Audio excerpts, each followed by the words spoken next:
अध्यक्ष महोदय, भौतिक अनुमति से आगामी वित्त वर्ष 20 योजनाओं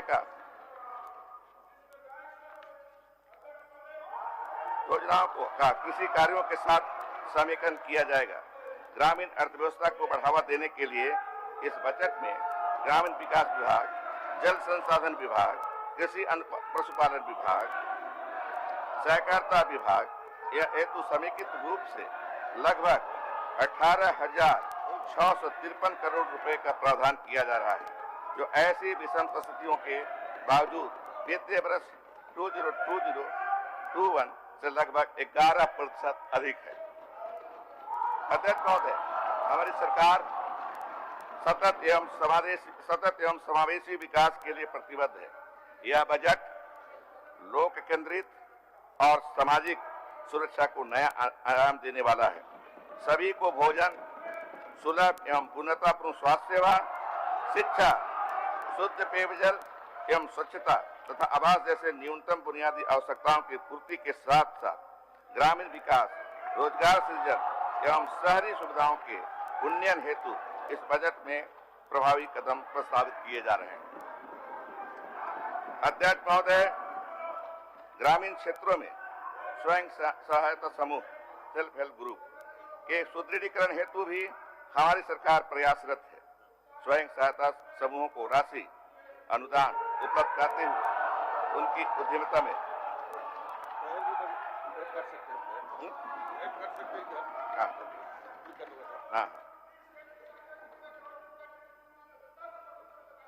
स्वयं सहायता समूह की राशि अनुदान उपलब्ध कराते हुए उनकी उद्यमिता में बढ़ोतरी के हेतु इस बजट में कदम उठाए जा रहे हैं।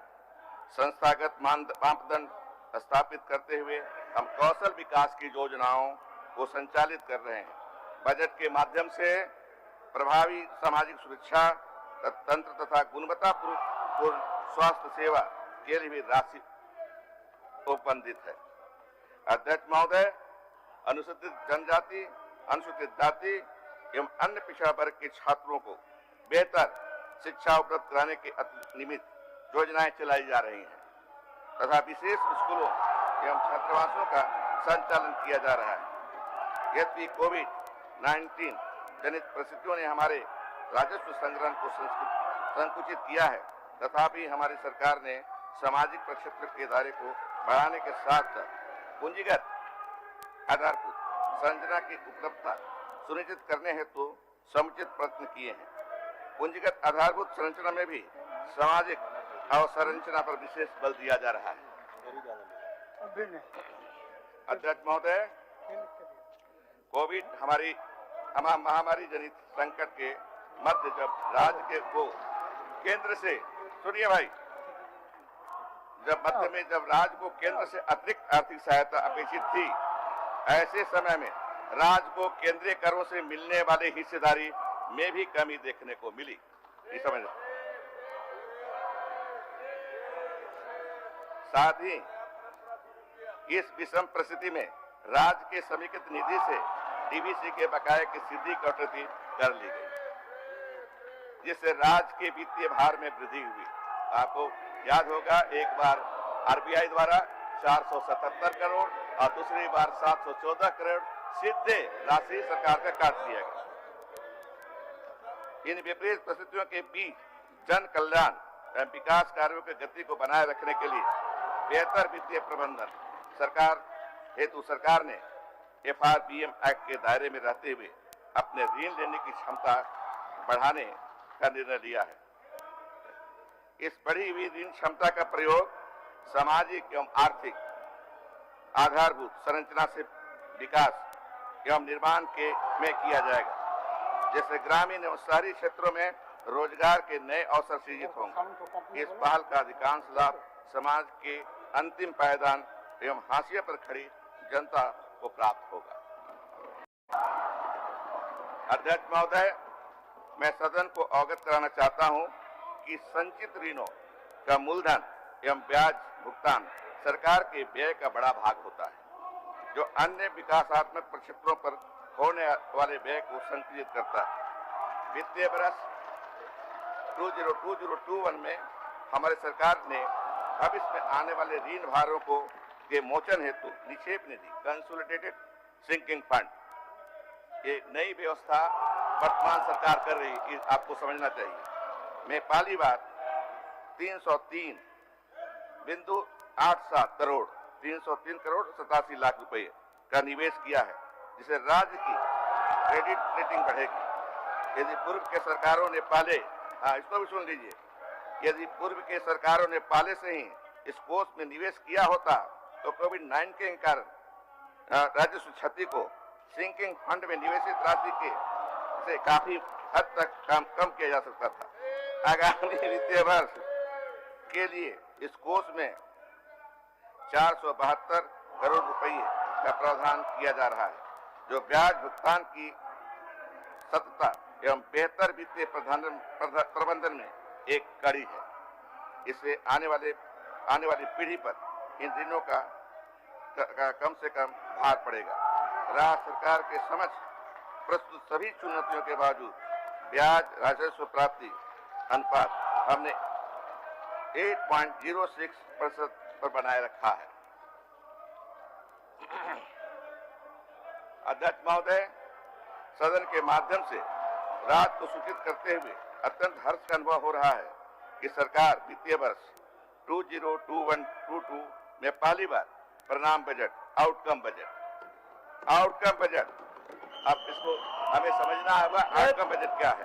कौन हुइसल बजाया देखे तो योजनाएं, उनको निकालिए। कौन हुइसल बजाया उनको निकालिए। हुइसल का आवाज किसने किया, उनको निकालिए, निकालिए उनको।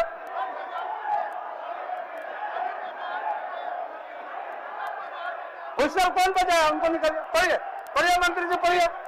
हमारी सरकार की इस अभिनव सोच ने हमें आगामी वित्तीय वर्ष से हुइसल बजा को निकालिए। कौन हुइसल बजा रहा है? परिणाम बजट तैयार करने के लिए प्रेरित किया है। परिणाम बजट एक ऐसा व्यय के पूर्व का अनुमान है जिससे व्यय के पश्चात लक्षित परिणाम को लोक दृष्टि में लाया जाएगा एवं वित्तीय संव्यवहार फाइनेंशियल ट्रांजैक्शन में पारदर्शिता एवं जवाबदेही तय होगी। हम इन तत्वों का भी आकलन कर सकेंगे कि बजट के में किए गए प्रावधान का लाभ किस तरह से जनता तक पहुंच रही है। संप्रति 11 विभागों में 21 मांगों के लिए आउटकम बजट प्रस्तुत किया जा रहा है। आगामी वित्तीय वर्ष में अन्य विभागों को का भी आउटकम बजट प्रस्तुत किया जाएगा। अध्यक्ष महोदय, सरकार का लक्ष्य समाज नहीं, हुइसल बजाने वाला बर्दाश्त नहीं, हुइसल बजाने वाला बर्दाश्त नहीं। आप जो कर रहे हैं उतना तो ठीक है, अब इससे भी ऊपर करिएगा तो आसन को इतना बर्दाश्त करने की क्षमता नहीं है। जब अर्थव्यवस्था में व्यय करने का अवसर नित्य निर्मित हो, आज के कार्रवाई तक के लिए उनको निष्कासित कर दीजिए। हमारे बजटीय प्रावधान सतत विकास लक्ष्य सस्टेनेबल डेवलपमेंट गोल से भी प्रभावित है, जिसके तहत निर्धारित लक्ष्यों को भी प्राप्त करने में सफलता मिलेगी।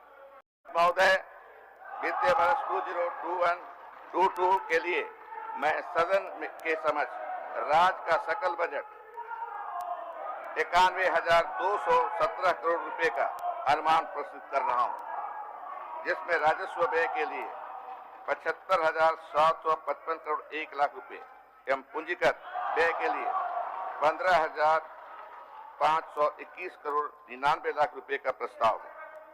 बजट में प्रावधानित सकल राशि को यदि प्रक्षेत्र के दृष्टिकोण से देखा जाए तो सामान्य प्रक्षेत्र के लिए 26,734 करोड़ रुपए 5 लाख, सामाजिक प्रक्षेत्र के लिए 33,625 करोड़ 72 लाख रुपए तथा आर्थिक प्रक्षेत्र के लिए 30,917 करोड़ 23 लाख रुपए उपबंधित किए गए।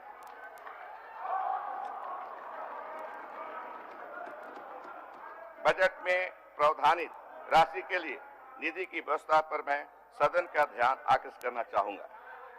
राज्य को अपने कर राजस्व से 23,265 करोड़ 42 लाख रुपए तथा गैर कर राजस्व से 13,500 करोड़ रुपए, केंद्रीय सहायता से 17,891 करोड़ 48 लाख रुपए केंद्रीय करों में राज्य की हिस्सेदारी के रूप में 22,050 करोड़ 10 लाख रुपए, लोक ऋण से 14,500 करोड़ रुपए एवं उधार तथा अग्रिम की वसूली से करीब 70 करोड़ प्राप्त होने का अनुमान है। अध्यक्ष महोदय, अब मैं सदन को राज्य की आर्थिक स्थिति से अवगत कराना चाहूंगा। गत वर्ष 19-20 में झारखंड का विकास दर 6.7% था। इस वर्ष कोरोना महामारी के कारण देश एवं देश के अन्य राज्यों की तरह झारखंड के विकास दर में भी गिरावट आई है। वित्तीय वर्ष 2020-21 में देश के सकल घरेलू उत्पादन में 7.5% की गिरावट आई। वित्तीय वर्ष 2020-21 में देश के 50% रही। झारखंड में 6.9% की गिरावट का अनुमान है। राज्य सरकार के सतत प्रयासों में अब विकास दर पुनः पटरी पर आ चुकी है।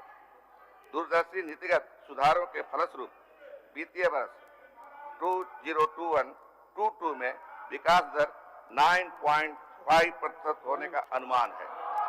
प्रचलित मूल्य पर यह विकास दर 13.6% अनुमानित है। आगामी वित्तीय वर्ष 2021-22 में राजकोषीय घाटा 10,200 करोड़ 87 लाख रुपए होने का अनुमान है, जो कि आगामी वित्तीय वर्ष के अनुमानित जीएसडीपी का 2.83% है।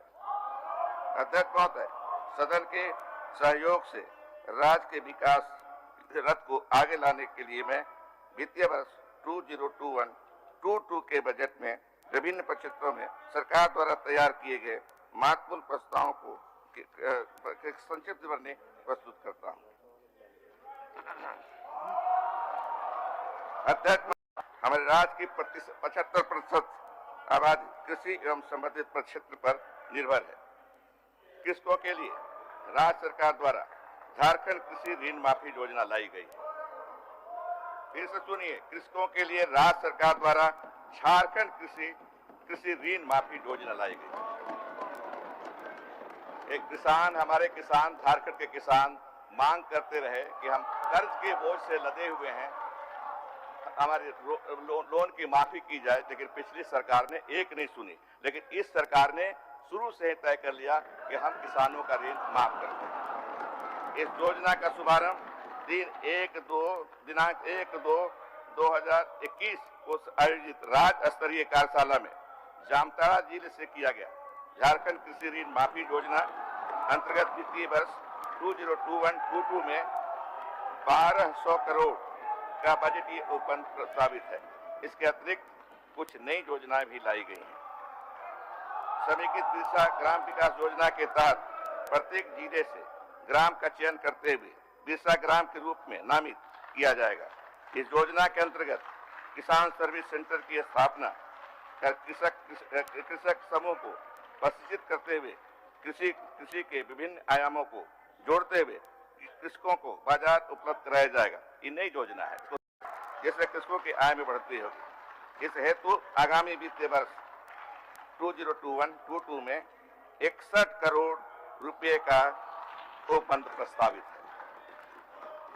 किसान समृद्धि योजना प्रत्येक जिला के विभिन्न प्रखंडों में सोलर आधारित डीप बोरिंग करते हुए सिंचाई की सुविधा सामूहिक रूप से उपलब्ध कराया जाएगा। इस हेतु आगामी वित्तीय वर्ष 2021-22 में 45.83 करोड़ रुपए का बजटीय उपबंध है। इस सुनना जरूरी है, हम सबों को जानना जरूरी है कि इस कोरोना काल में एक ही संबल रहा आर्थिक क्षेत्र में, झारखंड में खास करके और देश में भी हो रहा कृषि क्षेत्र। इसलिए हम कृषि को और विकसित करने के लिए यह उपबंध कर रहे हैं। सरकारी क्षेत्र में उद्यानिकी फसलों की खेती का उद्देश्य शहरी क्षेत्रों में घरों के आसपास खाली पड़ी भूमि में गृह वाटिका विकसित करते हुए शहर के निवासियों के लिए अत्यंत कम लागत पर ताजी एवं स्वास्थ्यवर्धक सब्जियों एवं फलों की उपलब्धता सुनिश्चित करें। हम सभी से, सदन में उपस्थित सभी माननीय सदस्यों से अपील करेंगे कि जो सरकारी क्वार्टर मिला है या प्राइवेट घर में भी आप रहते हो, आपके सामने जो जमीन है उसमें साग सब्जी जरूर उग जाएगी, पर्यावरण शुद्ध रहेगा और शुद्ध साग सब्जी मिलेगा हमको खाने के लिए। इसके तहत वित्तीय वर्ष 2021-22 में राज्य में 5000 पौष्टिक गृह वाटिका 2 करोड़ की लागत पर विकसित किए जाएंगे। इस योजना के कार्यान्वयन के फलस्वरूप शहरी परिवारों के भोजन में पौष्टिकता की वृद्धि होगी तथा प्रदूषण मुक्त एवं स्वच्छ वातावरण का विकास होगा। महोदय, झारखंड राज्य उद्यान प्रोत्साहन society, Jharkhand state horticulture promotion society के गठन का उद्देश्य एक ऐसी संस्थागत व्यवस्था का विकास करना है जो क्षेत्र स्तर पर उद्यान निदेशालय एवं राज्य बागवानी मिशन के द्वारा संचालित योजनाओं का बेहतर अनुश्रवण एवं मूल्यांकन कर सके।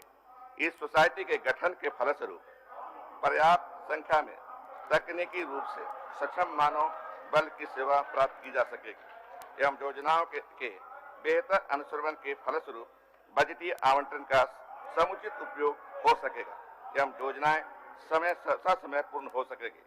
इस सोसाइटी के गठन के पश्चात कृषकों, कृषि उद्यमियों एवं व्यापारियों के बीच बेहतर समन्वय स्थापित हो सकेगा। इस हेतु आगामी वित्तीय वर्ष 2021-22 में 10 करोड़ का बजटीय उपबंध प्रस्तावित है। मैं अपील करूंगा कि अभी जो माननीय सदस्य अपना बजट पढ़ रहे हैं, इतवार के दिन पढ़िए तो शायद हम लोग भी आ सकेंगे। इतवार के दिन पढ़िए अपना बजट। चैम्बर ऑफ कॉमर्स का गठन का उद्देश्य कृषकों एवं व्यापारियों के बीच बेहतर समन्वय स्थापित करना एवं मार्केट लिंकेज की संभावना को बढ़ाना है। चैम्बर ऑफ कॉमर्स व फार्मर्स के गठन के फलस्वरूप कृषक समूह की नई अवधारणा है। ये सरकार नई अवधारणा दे रही है कि चैम्बर ऑफ फार्मर्स का भी हो। फलस्वरूप एक कृषक समूह विकसित होंगे एवं राज्य में लघु कृषि उद्योग का विकास हो सकेगा तथा कृषकों को अपनी उपज का उचित मूल्य प्राप्त होगा एवं कई छोटी खाद्य प्रसंस्करण इकाइयों की स्थापना होगी। इस हेतु आगामी वित्तीय वर्ष 2021-22 में 7 करोड़ रुपये का उपबंध है। हम कहते रहते हैं कि 2022 में कृषि आय को दोगुना कर देंगे। कैसे करेंगे? कोई सोच नहीं है आपके पास। झारखंड सरकार के पास सोच है। चैम्बर ऑफ फार्मर्स का करके हम ये जो है मार्केट लिंकेज को जोड़ करके कृषि को हम आय उनकी बढ़ाएंगे। पोस्ट हार्वेस्ट एवं प्रिजर्वेशन आधारभूत संरचना का विकास योजना का उद्देश्य उद्यानिक फसलों के कटाई के पश्चात होने वाले नुकसान की रोकथाम करना एवं फलों एवं सब्जियों की शेल्फ लाइफ को बढ़ाते हुए ज्यादा समय तक संरक्षित रखना है। इसके तहत राज्य में कुल 24 शीतगृह लघु शीतगृह स्थापना 31 करोड़ रुपये के लागत से किया जाएगा। इसके फलस्वरूप उद्यानिक फसलों जो नाशवान प्रकृति के हैं, पेरिशेबल गुड्स की बर्बादी रुकेगी। आधारभूत संरचना जैसे शीतगृह, पैक हाउस आदि का विकास होगा। कृषकों को विपणन में सहायता मिलेगी, उनके आय में वृद्धि होगी।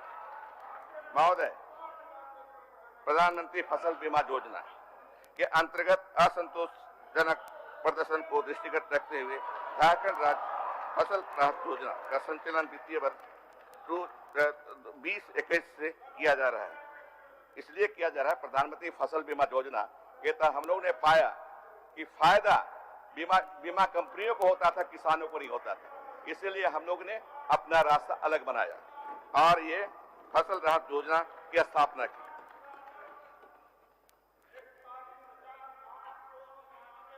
अंतर्गत प्रतिकूल मौसम के कारण फसल उत्पादन में ह्रास होने की स्थिति में फसलों की क्षति का आकलन कर किसानों को वित्तीय सहायता प्रदान की जाएगी। वित्तीय वर्ष 2021-22 में झारखंड राज्य का फसल राहत योजना हेतु 50 करोड़ रुपए का उपबंध प्रस्तावित है। पशुपालन अध्यक्ष महोदय, चतरा जिला अंतर्गत बृहद भेड़ प्रजनन प्रक्षेत्राधीन बकरा विकास के लिए गोट स्टेट विकास करने की योजना का संचालन किया जाना है। इसका मुख्य उद्देश्य दुग्ध और मांस का उत्पादन बढ़ाना है। इस योजना के संचालन से सरकार को राजस्व की प्राप्ति होगी। राज्य अंतर्गत पूर्व से संचालित गोरिया करवा एवं फुटू में चूजा प्रजनन केंद्र स्थापित किए जाने की योजना है। इससे मुर्गी पालकों को कम दर पर स्थानीय स्तर से चूजा उपलब्ध हो जा सकेगा। साथ ही साथ स्थानीय नस्ल के मुर्गी का उत्पादन भी बढ़ाया जा सकेगा। इस कार्य से सरकार को उपलब्धि के साथ राजस्व की प्राप्ति होगी कि राज्य का राजस्व भी बढ़े, सुविधा भी बढ़े लोगों के लिए, राज्य का राजस्व भी बढ़े। गो मुक्ति धाम की स्थापना ये किसी सरकार ने सोचा नहीं था, लेकिन इस सरकार ने सोचा है गो मुक्ति धाम की स्थापना। ये प्रत्येक प्रमंडल में एक गो मुक्ति धाम स्थापित करने का प्रस्ताव है, ताकि मृत्यु प्राप्त गो के शरीर का पवित्र तरीके से निष्पादन कराया सकते हैं। जोड़ा बैल वितरण की योजना अंतर्गत राज्य के प्रक्षेत्रों तथा अन्य गोपालकों द्वारा प्राप्त नर बाछाओं को बैल के रूप में तैयार किया जाएगा। इन बैलों को राज्य के सुदूरवर्ती क्षेत्रों में कार्यरत किसानों को वितरित किया जाएगा, ताकि किसानों को कम लागत में खेती कार्य में सहयोग मिल सके तथा अधिक मुनाफा प्राप्त हो सके। गव्य विकास वित्तीय वर्ष 19-20 में अनुमानित कुल दूध उत्पादन 68 लाख लीटर प्रतिदिन है तथा वित्तीय वर्ष 2021 में प्रतिदिन 73.350 लाख मीट्रिक टन का उत्पादन अनुमान है। झारखंड मिल्क फेडरेशन के द्वारा राज्य के 16 जिलों में अब तक 669 मिल्क कूलिंग पॉइंट से संबद्ध कुल 2372 गांव के 19,630 दुग्ध उत्पादकों को जोड़कर औसतन 1,02,000 लीटर दूध प्रतिदिन संग्रहित करते हुए प्रत्येक माह लगभग 10 करोड़ रुपए की राशि दुग्ध उत्पादकों के निजी बैंक में खाता के माध्यम से भुगतान किया जा रहा है। वित्तीय वर्ष 2021-22 में प्रतिदिन 80 लाख लीटर दूध का उत्पादन का लक्ष्य है। मतलब आगे अब हम पहले जो की सरकारों ने किया उससे आगे बढ़ रहे हैं, प्रगति के पथ पर हैं हम लोग। दुधारू मवेशी पालकों के किसान क्रेडिट कार्ड KCC नई अवधारणा फी सुविधा को आच्छादित करने की योजना अंतर्गत राज्य के 30,000 डेयरी कृषकों को लाभान्वित करने की कार्रवाई की जा रही है। अब तक कुल 4,749 डेयरी कृषकों को 22.94 करोड़ की साख अधिसीमा की स्वीकृति विभिन्न बैंकों द्वारा प्रदान की गई। इस योजना को वित्तीय वर्ष 2021-22 में जारी रखा जाएगा। अध्यक्ष महोदय, ग्रामीण दुग्ध उत्पादकों प्रगतिशील डेयरी कृषकों के लिए अतिरिक्त आमदनी के सृजन तथा स्वरोजगार के उद्देश्य से अनुदानित दर पर दो दुधारू गाय वितरण, कामधेनु डेयरी फार्मिंग, प्रगतिशील डेयरी कृषकों को सहायता, हस्त एवं विद्युत चालित शैप कैटर का विवरण तथा तकनीकी इनपुट सामग्रियों के वितरण की योजना प्रस्तावित है। झारखंड मिल्क फेडरेशन के माध्यम से दुग्ध उत्पादन संग्रहण विधायन एवं विपणन हेतु आधारभूत संरचनाओं के सुदृढ़ीकरण एवं विस्तार हेतु जमशेदपुर तथा गिरिडीह में नए डेयरी प्लांट एवं रांची में मिल्क प्रोडक्ट प्लांट एवं मिल्क पाउडर प्लांट की स्थापना प्रस्तावित है।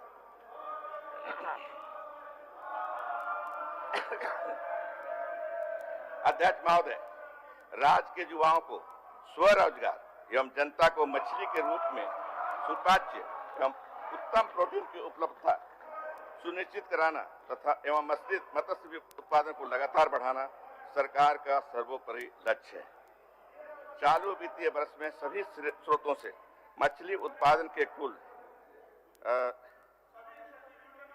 मीट्रिक टन 2,40,000 मीट्रिक टन के लक्ष्य के विरुद्ध माह जनवरी 2021 तक 1,90,425 मीट्रिक टन मछली का उत्पादन हुआ। आगामी वित्तीय वर्ष 21-22 में 2,65,000 मीट्रिक टन मछली का उत्पादन का लक्ष्य रखा गया। इससे ग्रामीण इलाके में आय की वृद्धि होगी। स्थानीय स्तर पर मत्स्य बीज की उपलब्धता सुनिश्चित कराने हेतु 7,390 स्थानीय मत्स्य बीज उत्पादों को अनुदान पर मत्स्य स्पॉन आहार तथा फ्राई कैचिंग नेट उपलब्ध कराया जाएगा। आगामी वित्तीय वर्ष 21-22 में जलाशयों में मछली के मारने वाले स्थानीय विस्थापित मछुआरों के लिए सामाजिक मात्स्यिकी के तहत मत्स्य अंगुलगाहों का संचयन करने तथा अनुदान पर नाव देने का प्रस्ताव। आत्मनिर्भर भारत अभियान के तहत प्रधानमंत्री मत्स्य संपदा योजना अंतर्गत केंद्रांश तथा राज्यांश के सहयोग से राज्य में मछुआरों, प्रगतिशील किसानों, मत्स्य ग्रामीण मछली पालकों को आर्थिक सहायता उपलब्ध कराई जाएगी ताकि ये स्वनियोजित आत्मनिर्भर हो सके।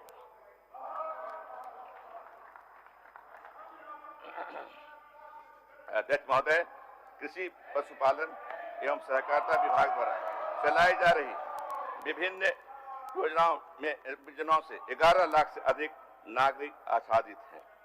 किसानों को उनके उत्पाद का उचित मूल्य मिल सके इसके डैम्स पैक्स का गठन किया गया था। जिला में राज्य स्तर पर इनके संघ एवं महासंघ की संरचना के अभाव में यह प्राथमिक समितियां अपना काम सही ढंग से नहीं कर पा रही हैं।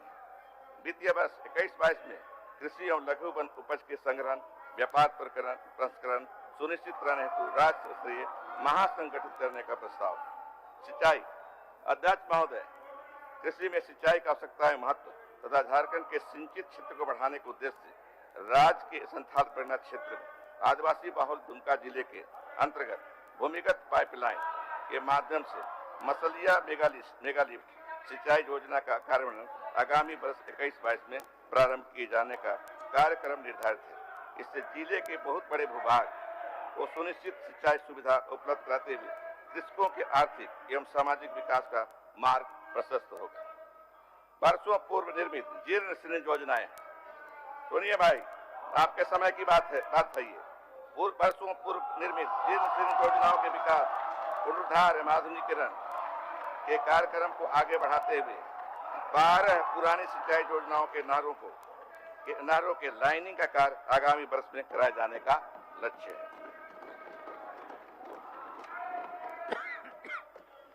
राज्य के पठारी भौगोलिक स्थलाकृति के कारण लघु सिंचाई योजनाओं की सार्थकता एवं उपादेयता बनाए रखने के लिए 213 आहर तालाब मध्य सिंचाई योजना एवं 100 जमींदारी बांधों के जीर्णोद्धार का कार्य आगामी वर्ष में कराए जाने का कार्यक्रम जारी। इससे फायदा आप लोग उठाइए, गांव-गांव में जाकर के बताइए कि तालाब और आहर वगैरह का मरम्मती होगी, उसको और बढ़ाया जाएगा, कैपेसिटी बढ़ाया जाएगा।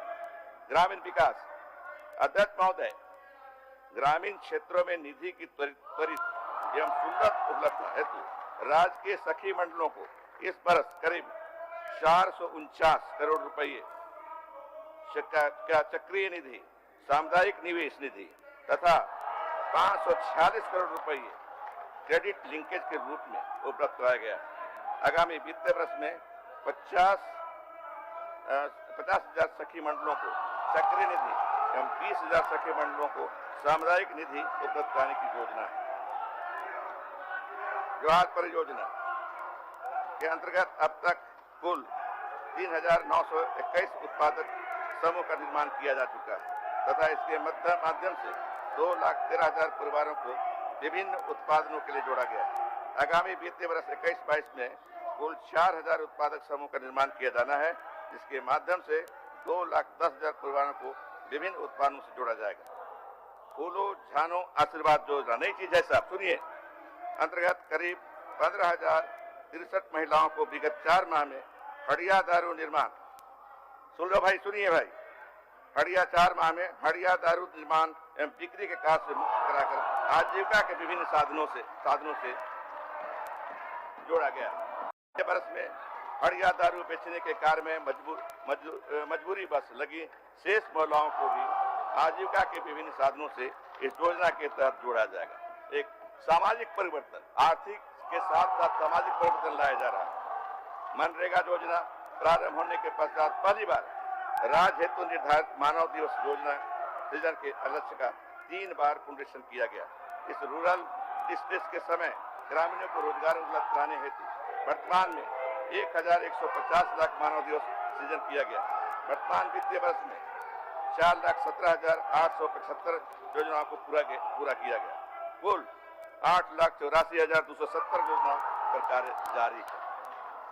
झारखंड राज्य में गरीब ग्रामीणों तथा आदिवासियों का जीवन स्तर को बेहतर करने के उद्देश्य से Bharat rural livelihood foundation PRLF द्वारा ग्रामीण विकास विभाग के सहयोग से झारखंड राज्य के 6 जिला यथा गुमला, खूंटी, पश्चिमी सिंहभूम, पाकुड़, साहिबगंज तथा गोड्डा के अंतर्गत 24 नॉन CFT प्रखंडों में MOU कर कार्य प्रारंभ किया जा रहा है। इस पार्टनरशिप में मनरेगा कार्यों की निधि का बेहतर उपयोग किया जाए। तीसरा हरित ग्राम योजना नई योजना है। देखिए हमारे मुख्यमंत्री हेमंत जी का विजन देखिए, तो हेमंत जी का विजन देखिए, मनरेगा के तहत नई योजना इन्होंने शुरू की है। हरित योजना के अंतर्गत 20,000 एकड़ लक्ष्य के विरुद्ध 26,000 एकड़ में आम निर्मित बागवानों का कार्य किया गया है। वित्तीय वर्ष 21-22 में 25,000 एकड़ भूमि पर इस कार्य को करने का लक्ष्य रखा गया। नीलांबर पीतांबर जल समृद्धि योजना के अंतर्गत 1 लाख हेक्टेयर लक्ष्य के विरुद्ध 1,12,094 हेक्टेयर भूमि का उपचार किया जा चुका है। लगभग 98,065 हेक्टेयर भूमि का उपचार प्रगति पर है। बस 21-22 में 1 लाख हेक्टेयर भूमि के उपचार का लक्ष्य रखा गया।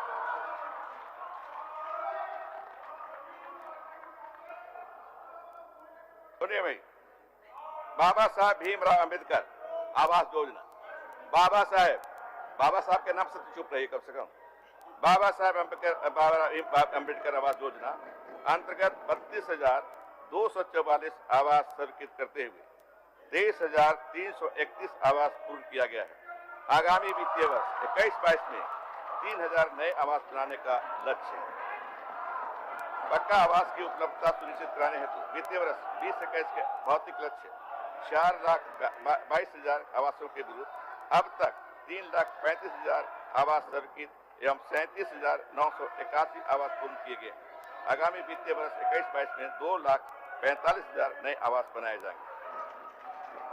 15वीं वित्त आयोग की अनुशंसा के आलोक में समान आधारभूत अनुदान त्रिस्तरीय PRS के उपलब्ध कराने हेतु ग्राम पंचायतों के लिए 1,618 करोड़ 65 लाख रुपए, पंचायत समितियों के लिए 304 करोड़ 3 लाख रुपए तथा जिला परिषदों को 202 करोड़ 68 लाख रुपए का बजट प्रस्तावित। आपको याद होगा कि पिछली सरकार में सिर्फ मुखिया लोगों को पैसे मिलते थे, जो प्रमुख होते थे, जो जिला परिषद के सदस्य होते थे, अध्यक्ष होते थे, रोते रहते थे। लेकिन इस बार ऐसा नहीं, सबको राशि दी जा रही है। सबकी सहभागिता विकास के कार्य में, ग्रामीण विकास में लगी रहेगी। राष्ट्रीय ग्राम स्वराज अभियान इस योजना के उद्देश्य से पूर्ण करने हेतु राज्य में निम्न कार्यक्रम संचालित किए जा रहे हैं। क्षमता वर्धन सृजन अंतर्गत ग्राम पंचायत विकास योजना से संबंधित ग्रामीण हैंड होल्डिंग सपोर्ट तथा अन्य प्रशिक्षण गतिविधियां तथा प्रशिक्षण यात्रा, प्रचार प्रसार, सूचना, मुद्रण इत्यादि कार्य कराए जाएंगे। संस्थागत संरचना के विकास हेतु जिला पंचायत संसाधन केंद्र, राज्य पंचायत संसाधन केंद्र का रख रखाव, अनुरक्षण, संवर्धन, मानव संसाधन उपलब्ध कराए जाएंगे। पंचायत भवनों का निर्माण, मरम्मत, प्रज्ञा केंद्र को पंचायत भवन में स्थापित करने जैसे कार्य कराए जाएंगे। स्वास्थ्य अध्यक्ष महोदय, वैश्विक महामारी कोविड-19 से संपूर्ण विश्व सहित झारखंड भी प्रभावित हुआ। क्या हुआ आप जानते हैं, क्या स्थिति थी हेल्थ सेक्टर में क्या स्थिति थी, सबको पता है। अब आगे सुनिए। ऐसे समय में स्वास्थ्य सुविधाओं की महत्ता को समझते हुए राज्य के सभी नागरिकों के लिए कोविड-19 के से बचाव या नियंत्रण हेतु राज्य भर के जिला अस्पताल में सामुदायिक स्वास्थ्य केंद्रों को कोविड टीकाकरण कक्ष की स्थापना की गई है। दिनांक 16/1/2021 से कोविड-19 टीकाकरण का शुभारंभ राज्य के 129 केंद्रों पर किया जा रहा है। अब सबको हमको बताना है, अपने अपने क्षेत्र के लोगों को, कि अब इस केंद्र में जाकर के टीका ले लें और अपना जीवन बचावें। वर्तमान में देश के कोविड-19 के अंतर्गत रिकवरी दर 10% तथा मृत्यु दर 1.40% रहा। ये हमारे लिए गर्व की बात है कि पूरे देश में इस तरह की अवस्था नहीं रही। पूरे देश में जहां हजारों मरते रहे, लाखों में मरे, इस देश में लाखों में मरे, लेकिन हमारे झारखंड इससे बचा रहा। और इसका क्रेडिट जाता है तो सिर्फ हमारे मुख्यमंत्री हेमंत सोरेन जी को और स्वास्थ्य मंत्री बन्ना गुप्ता जी।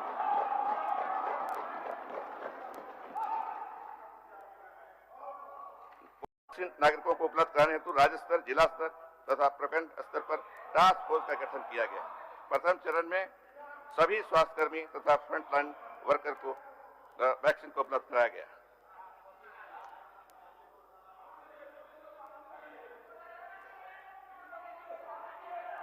रांची जिला अंतर्गत निर्माणाधीन 500 शैया वाले सदर अस्पताल को मार्च 221 में पूर्ण कराकर संचालित कर दिया जाएगा।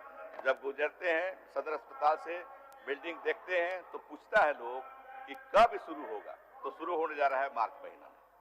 शहीद निर्मल महतो मेडिकल कॉलेज अस्पताल धनबाद, MGM मेडिकल कॉलेज अस्पताल जमशेदपुर तथा राज्य के प्रमंडलीय मुख्यालय में अवस्थित जिला अस्पतालों के साथ साथ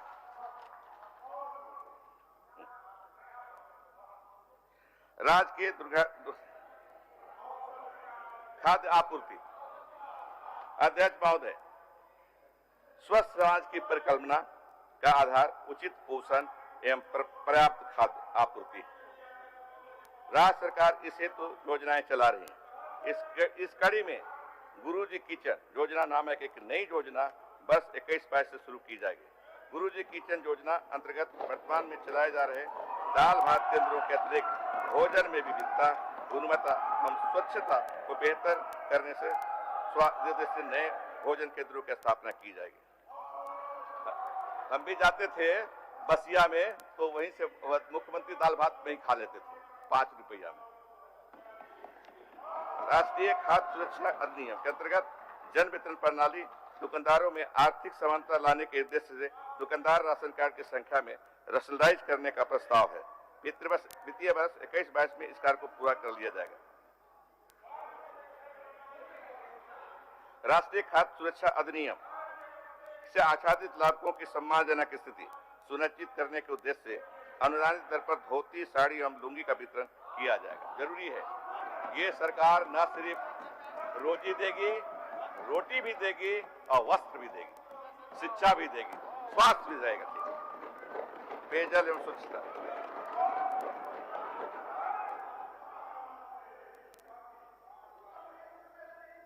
महोदय, राज्य के ऐसे ग्रामीण क्षेत्र जहां बृहद जलापूर्ति योजना के निर्माण हेतु सतही स्रोत उपलब्ध नहीं है, वैसे क्षेत्रों को सोलर आधारित लघु ग्रामीण जलापूर्ति योजना से आच्छादित किया जा रहा है।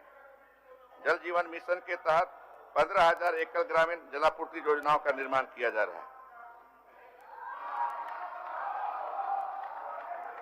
शहरी विकास अध्यक्ष महोदय, स्वास्थ्य, खाद्य आपूर्ति, स्वच्छ पेयजल की उपलब्धता के साथ साथ जनता को नगरीय सुविधाएं प्राप्त कराने के लिए राज्य सरकार प्रतिबद्ध है। राज्य सरकार शहरी जलापूर्ति योजनाओं के माध्यम से सभी शहरी क्षेत्रों में आवासित परिवारों को नल द्वारा शुद्ध पेयजल उपलब्ध कराने की दृढ़ संकल्प है।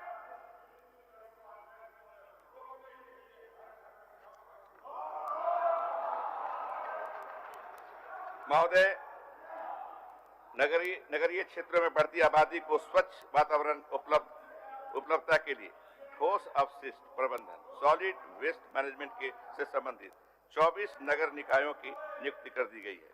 गिरिडीह में ठोस अवशिष्ट प्रबंधन प्लांट चालू कर दिया गया है। देवघर, गोड्डा, चाकुलिया में ठोस अवशिष्ट प्रबंधन प्लांट परीक्षण स्तर पर है। अमृत योजना Atal mission for rejuvenation and urban transformation. अरे भाई माननीय सदस्यगण, अब हम अटल जी के नाम पर जो मिशन चल, एक मिनट सुन लीजिए, एक मिनट सुन लीजिए भाई। Atal mission for rejuvenation and urban transformation, ये तो आप ही का है। आप अटल जी के नाम पर वो नहीं सुनिएगा कैसे होगा? के अधीन 5 मिशन शहरों में 1 मिशन शहर आदित्यपुर में सीवरेज एवं 4 मिशन शहर तथा 50 हजारीबाग, देवघर, गिरिडीह में सेप्टेज परियोजनाओं का कार्य प्रगति पर है। अमृत योजना के अधीन 7 चयनित शहरों में 33 पार्कों का निर्माण हुआ है। अमृत योजना के तहत 7 चयनित शहरों में 2251 नगर पालिका कर्मियों का प्रशिक्षण किया गया है। वित्तीय वर्ष 81-82 जो माननीय सदस्य साहिबगंज से आते हैं, पाकुड़ से आते हैं, उनके लिए उनको सुनना चाहिए। वित्तीय वर्ष 21-22 पे नमामि गंगे योजना के अधीन खुसरो के लिए इंटरसेप्शन डिवीजन तकनीक पर आधारित 15 mega litre per day sewage treatment plant लगाए गए हैं। साहिबगंज म्यूनिसिपल वेस्ट वाटर परियोजना के अधीन 12 MLD STP से 12,650 घरों को जोड़ दिया जाएगा। साहिबगंज के जो इलाके के जितने माननीय सदस्य हैं उनको जानना चाहिए। राजमहल म्यूनिसिपल वेस्ट वाटर परियोजना हेतु निर्मित 3.5 MLD STP के साथ 7,700 घरों को जोड़ने का कार्य 21-22 में किया जाएगा।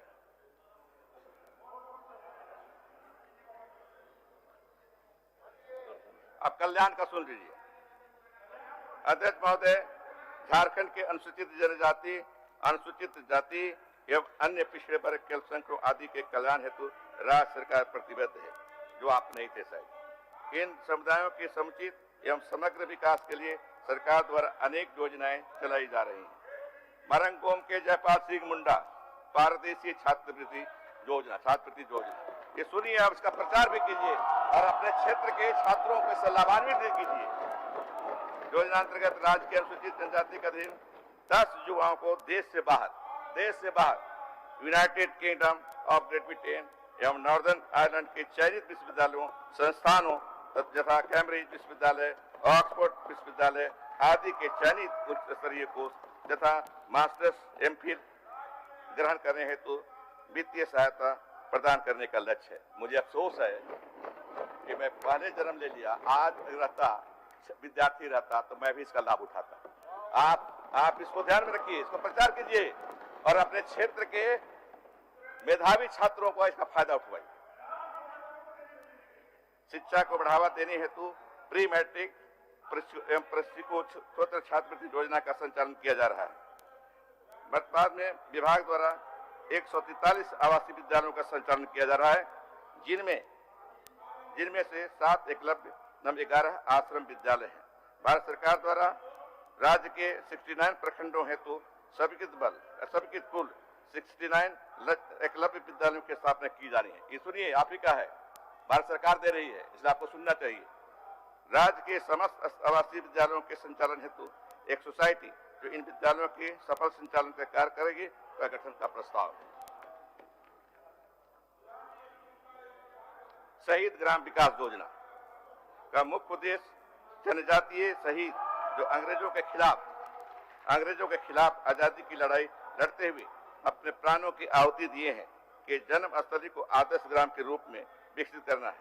इस योजना अंतर्गत बिरसा मुंडा जी का नाम आ रहा है, माननीय सदस्य कुटी के बिरसा मुंडा जगह सुन लीजिए ना, बिरसा मुंडा का तो सुनिए भाई, और नहीं सुनिएगा तो बिरसा मुंडा का सुन लीजिए। मुंडा, गया मुंडा दोनों वहीं के हैं, कुटिये के हैं, गया मुंडा भी, जतरा टना भगत, वीर बुद्धू भगत, सीधो कानो, नीलांबर पीताम्बर दीवा एवं किशुन तथा तेलंगा खाड़िया पोटो हो तथा भागीरथी माझी के ग्रामों को चयनित करते हुए आवास, पेयजल आपूर्ति, सोलर विद्युतीकरण, सोलर स्ट्रीट लाइट, स्मारक जीर्णोद्धार इत्यादि के काम 21-22 में इस योजना के रन हेतु 5 करोड़ रुपए की राशि अवधारित की जा रही है। मुख्यमंत्री रोजगार योजना अंतर्गत झारखंड राज्य आदिवासी सहकारी विकास निगम, झारखंड राज्य अनुसूचित जनजाति सहकारी विकास, झारखंड राज्य अल्पसंख्यक एवं विकास निगम, झारखंड राज्य पिछड़ा वर्ग एवं विकास निगम अनुसूचित जनजाति, अनुसूचित जाति, अल्पसंख्यक पिछड़ा वर्ग तथा दिव्यांग जन के युवाओं को स्वयं का व्यवसाय शुरू करने हेतु सुगम एवं सस्ते दर पर ऋण से अनुदान देने हेतु मुख्यमंत्री रोजगार सृजन योजना क्रियान्वित की जा रही है। इस योजना हेतु 12 करोड़ रुपए का उपबंध किया जा रहा है। टारगेटिंग दी हार्डकोर पुअर, जरूर सुनिए क्योंकि आपने नहीं किया था ऐसा। संथाल परना के साहिबगंज, गोड्डा, दुमका एवं पाकुड़ जिले में 5000 प्रति अति कमजोर जनजाति समूह को आच्छादित किया जा रहा है। परियोजना का उद्देश्य 24 माह की परियोजना अवधि में लाभुकों को गरीबी की जटिलता से निकालना है। वर्ष 21-22 में इस योजना को सघनता से लागू किया जाएगा।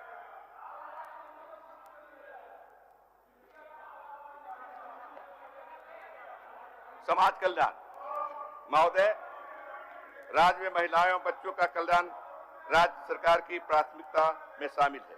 इस निमित्त राज्य के आंगनबाड़ी केंद्रों के माध्यम से लाभुकों को बेहतर पूरक पोषाहार उपलब्ध कराने हेतु राज्य सरकार सतत प्रयत्नशील है।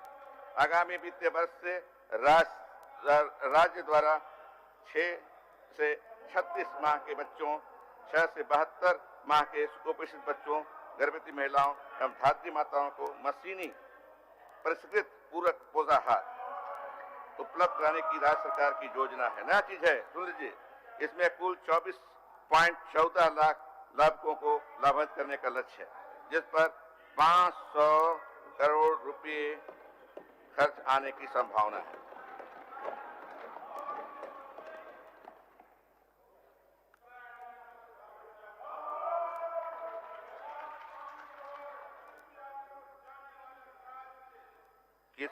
किशोरियों एवं युवतियों कुपोषण चक्र के तोड़ने से अत्यंत महत्वपूर्ण भूमिका निभा सकती हैं। स्वस्थ एवं सुपोषित युवतियां स्वस्थ एवं सुपोषित बच्चों को जन्म देगी, जिससे कुपोषण के चक्र से तोड़ने की सफलता मिलेगी। विशियस सर्किल बन जाता है। बीमार माता है तो बच्चे भी बीमार होंगे, लेकिन माता अगर स्वस्थ है तो बच्चे भी स्वस्थ होंगे। ये विशियस सर्किल कहते हैं उसको तोड़ना है। इस सरकार का नियत है, नीति है कि इसको तोड़े, ताकि आने वाली पीढ़ी हमारी स्वस्थ बने, स्वस्थ रहे।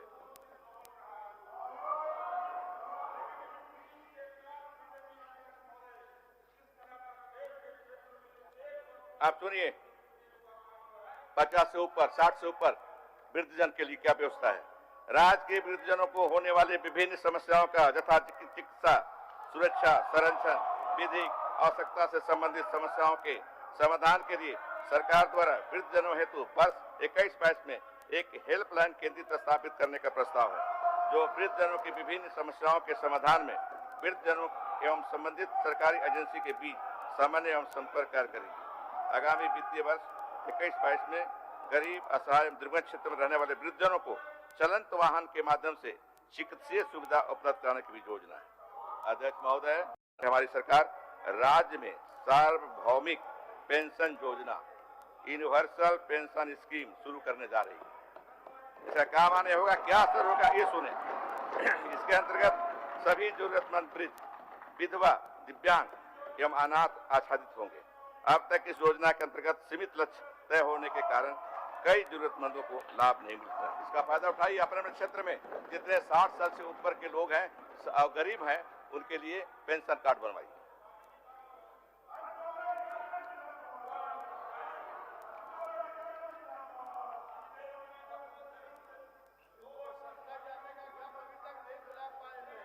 सभी प्रारंभिक विद्यालयों के अध्ययनरत बच्चों को वैश्विक महामारी के दौरान मध्याह्न भोजन योजना के अंतर्गत सूखा राशन एवं नगद राशि विद्यार्थियों को शिक्षकों के माध्यम से घर घर उपलब्ध कराने का प्रयास किया गया। ये हम काम किए हैं तब बोल रहे हैं, काम बोलता है तो ये हम बोल रहे हैं, काम किए हैं तब बोल रहे हैं हम, ताकि आपदा की इस घड़ी में राज्य में 32 लाख विद्यार्थियों के पोषण स्तर पर कोई कमी नहीं आए।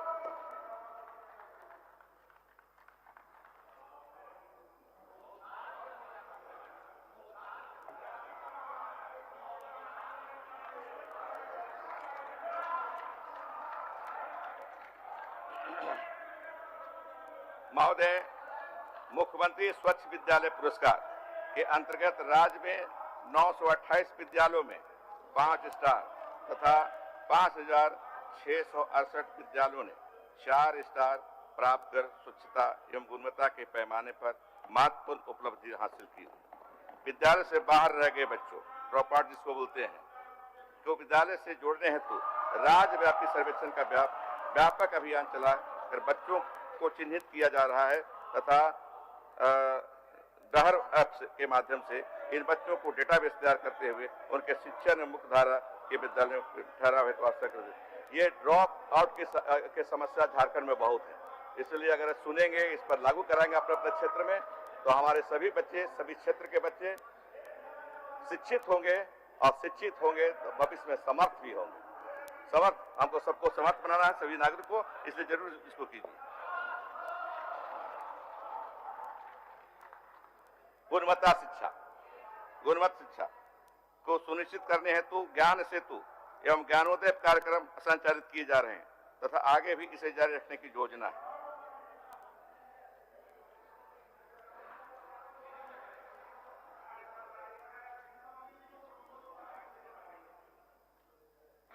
शारीरिक शिक्षा एवं खेलकूद हेतु राज्य सरकार द्वारा विस्तृत हस्त पुस्तिका तैयार की गई है तथा उच्च माध्यमिक कक्षाओं में शारीरिक शिक्षा एवं खेलकूद विषय के रूप में शामिल करने की योजना है। जनजातीय भाषा के माध्यम से शिक्षण, अल्पसंख्यक के विद्यालयों एवं मदरसा में अध्ययनरत बच्चों के शैक्षणिक विकास एवं बालिका शिक्षा पर विशेष ध्यान वित्तीय वर्ष 21-22 में दिया जाएगा। आओ पढ़ें और खूब पढ़ें, इस पर भी देखिए, सुनिए इसको। पठन अभियान को राज्य के प्रारंभिक विद्यालयों में बच्चों की पठन क्षमता को विकसित करने हेतु व्यापक रूप से आगामी वित्तीय वर्ष में संचालित किया जाएगा।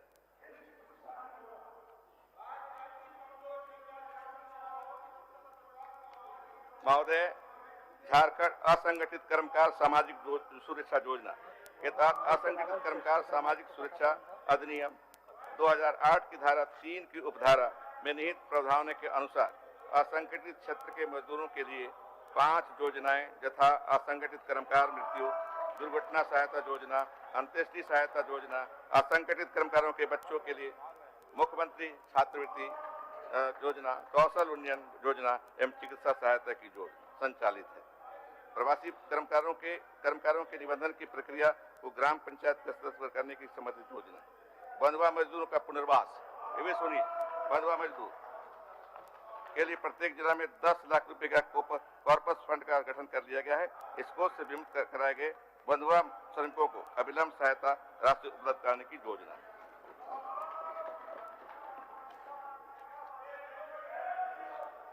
महोदय सुने भाई, मुख्यमंत्री झारखंड अंतर्राष्ट्रीय प्रवासी श्रमिक अनुदान योजना महत्वपूर्ण चीज है।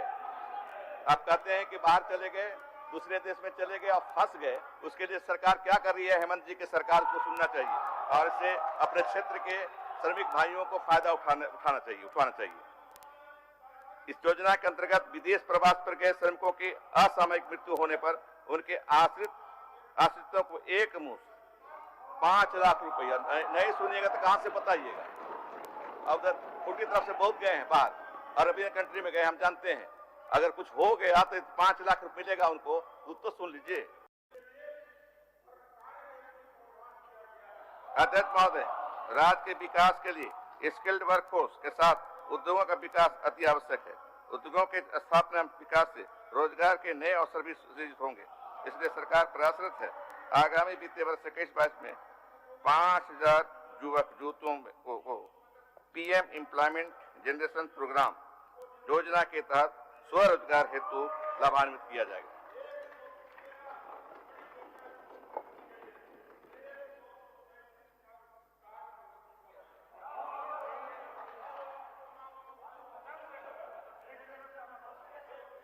अध्यक्ष महोदय, राज्य के विकास में पथों के महत्व को ध्यान में रखते हुए पथों के उन्नयन एवं विकास पर बल दिया जा रहा है एवं सड़कों के घनत्व को बढ़ाने हेतु बजट में राशि 3480 करोड़ रुपए का उपबंध किया जा रहा है।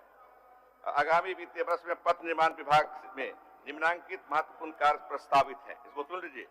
माइनिंग कॉरिडोर का निर्माण, गिरिडीह धनबाद देवघर में रिंग रोड का निर्माण, गोविंदपुर साहेबगंज सड़क का 4 लेनिंग, राज्य के महत्वपूर्ण शहरों को जोड़ने वाली सड़कों को 4 लेन करने का प्रस्ताव, राज्य के महत्वपूर्ण पर्यटन स्थलों को अच्छी सड़कों से जोड़ने का प्रस्ताव।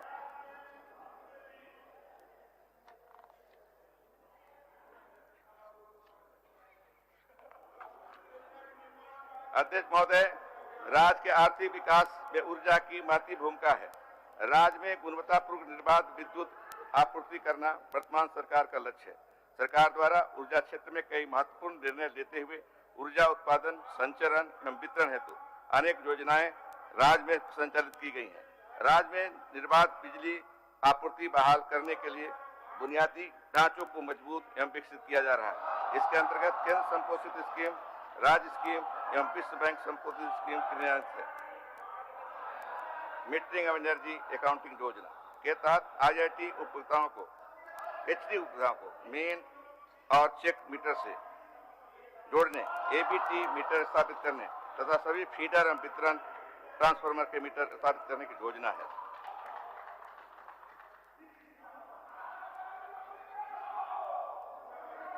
राज्य स्कीम के अंतर्गत वित्तीय वर्ष 21-22 में शुरू कराई जाने वाली नई संचरण ट्रांसफॉर्मेशन लाइन योजना, डीवीसी कमांड एरिया में कुल 7 जिले यथा धनबाद, बोकारो, रामगढ़, चतरा, हजारीबाग, कोडरमा एवं गिरिडीह में डीवीसी संचरण लाइन एवं ग्रिड सब स्टेशन से विद्युत आपूर्ति की जा रही है।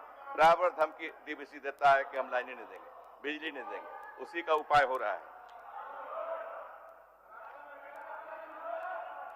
वन एवं पर्यावरण जलवायु परिवर्तन, अध्यक्ष महोदय, झारखंड की पहचान वनों से है। मानव एवं वनों का संबंध बहुत पुराना है। हमारी सरकार वनों के संरक्षण एवं विकास के लिए प्रतिबद्ध है। वन संवर्धन एवं संरक्षण के सतत प्रयासों के कारण राज्य का वनावरण एवं वृक्षारोपण बढ़ाकर राज्य में कुल भौगोलिक क्षेत्रफल का 33.81% हो गया है, जो राष्ट्रीय वन नीति 1988 के अनुरूप राज्य के लिए एक बड़ी उपलब्धि है। भारतीय वन सर्वेक्षण देहरादून के द्वारा दिनांक 30/12/2019 को जारी प्रतिवेदन के अनुसार 2017 से 2019 तक की अवधि में राज्य में विभिन्न प्रकार के वन क्षेत्रों में 58 वर्ग किलोमीटर की वृद्धि हुई है।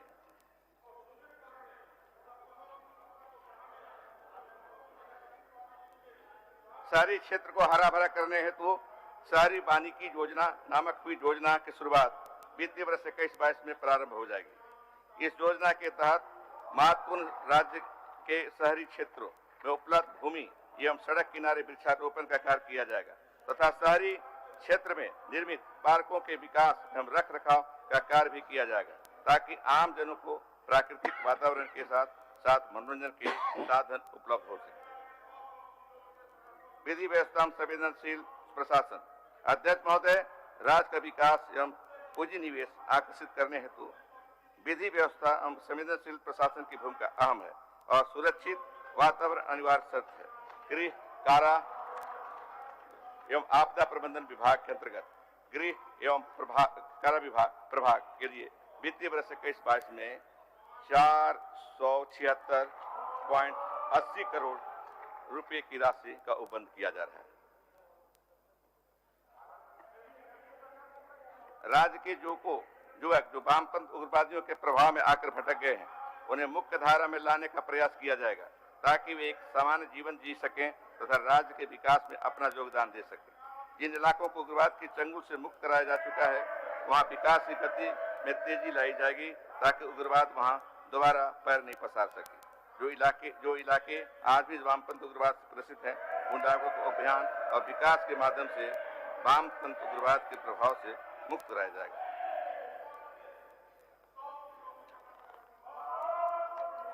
पर्यटन, अध्यक्ष महोदय, राज्य में पर्यटन विकास की असीम संभावनाएं मौजूद हैं।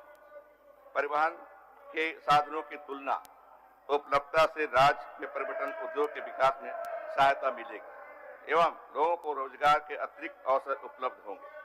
पर्यटन विकास के लिए राज्य सरकार द्वारा प्रयत्न किए जा रहे हैं। राज्य में नई पर्यटन नीति लागू किया जाना प्रस्तावित है। इस प्रस्तावित नीति के तहत पर्यटन क्षेत्र में निजी निवेश को बढ़ावा देने हेतु विभिन्न प्रकार के प्रोत्साहन एवं सब्सिडी का प्रावधान किया जाएगा। महोदय, लुगुबुरु एवं रजरप्पा की महत्ता को देखते हुए इन्हें बृहद पर्यटन गंतव्य के रूप में विकसित करने की योजना है। पर्यटकों को समुचित सुविधा उपलब्ध कराने हेतु आवश्यक संरचनाओं का निर्माण कराया जा रहा है। राज्य में प्रमुख जलाशयों में जल क्रीड़ा तथा पर्यटन आकर्षण क्षेत्रों में साहसिक क्रीड़ा को समर्थित किया जाएगा।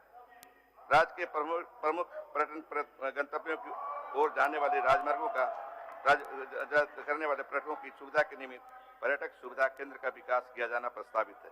इन पर्यटक सुविधा केंद्रों में आवासन, भोजन, आराम की सुविधा के साथ साथ पर्यटक वाहनों के लिए आवश्यक सुविधाएं उपलब्ध होंगी। राज्य के दुर्गम पर्यटन क्षेत्रों में पर्यटकों की सुगम पहुंच तथा अधिकाधिक पर्यटकों को आकर्षित करने हेतु रोपवे निर्माण प्रस्तावित है। खेल कूद जरूरी है इस राज्य के लिए और नाम भी इस राज्य का, प्रसिद्धि है इस राज्य को। राज्य के सभी गांवों में एक एक सीधो कानो खेल क्लब की स्थापना की जाएगी, जिन्हें युवा एवं खेल गतिविधियों से संबंधित कार्यक्रम हेतु प्रोत्साहित राशि प्रदान की जाएगी। खेल क्षेत्र में शोध एवं अध्ययन हेतु राज्य में खेल विश्वविद्यालय की स्थापना को मूर्त रूप देने की प्रस्ताव। राज्य में फुटबॉल, खासकर महिला फुटबॉल को बढ़ाने हेतु ऑल इंडिया फुटबॉल फेडरेशन के साथ MOU किया जाएगा। राज्य के सभी खिलाड़ियों का ग्रेजुएशन निर्माण की कार्रवाई की जाएगी, ताकि राज्य के खिलाड़ियों को अपने खेल विद्या के अनुरूप नियुक्ति आदि की सुविधाएं आसानी पूर्वक हो सके। राज्य के विभिन्न प्रशिक्षण केंद्रों बच्चों की प्रशिक्षण प्राप्त करने हेतु वृहद रूप से टैलेंट हंट कार्यक्रम का आयोजन किया जाएगा, ताकि प्रतिभावान खिलाड़ियों को उचित प्रशिक्षण प्राप्त करने का अवसर मिल सके। राज्य में सीमांत स्तर पर खेल कूद के प्रशिक्षण 36 आवासीय एवं युवा प्रशिक्षण केंद्र स्थापित हैं। वर्तमान में सभी प्रशिक्षित खिलाड़ियों को जो खेल सामग्री एवं किट दी जा रही है और पर्याप्त नहीं है, अतः इन खिलाड़ियों को उच्च गुणवत्तापूर्ण प्रशिक्षण देने के लिए उन्हें गुणवत्तापूर्ण खेल किट एवं सामग्री उपलब्ध कराया जाएगा।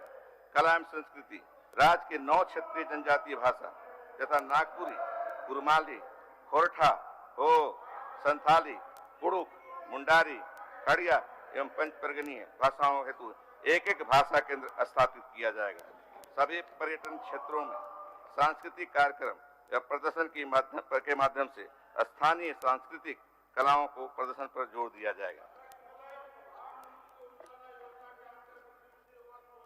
अंत में अध्यक्ष महोदय, अंत में मैं उल्लेख करना चाहूंगा कि माननीय मुख्यमंत्री श्री हेमंत सोरेन जी के नेतृत्व में हमारी सरकार ने कोरोना महामारी के बावजूद समाज के सभी वर्गों, विशेषकर युवकों, किसानों, बेरोजगारों, श्रमिकों, खेतिहर मजदूरों और समाज के न्यूनतम पायदान में खड़े लोगों को ध्यान में रखकर वित्तीय वर्ष 21-22 के लिए परिणाम बजट आउटकम प्रदर्शन का गठन किया है। इसके साथ मैं राजस्व व्यय के लिए 75,755 रुपये तथा पूंजीगत व्यय के लिए 15,521 करोड़ 99 लाख रुपए अर्थात 91,277 करोड़ का बजट सदन में प्रस्तुत कर रहा हूं। हम पूरे विश्वास के साथ कह सकते हैं कि फिजाओं को बदल देंगे हम अपने अनवरत प्रयासों से। छटने लगी है विघ्न बाधाएं, अब न कहीं उदासी है, चंद्रोदय तो हो चुका है, अब आने वाली पूर्णमासी है। बहुत बहुत धन्यवाद। जय झारखंड।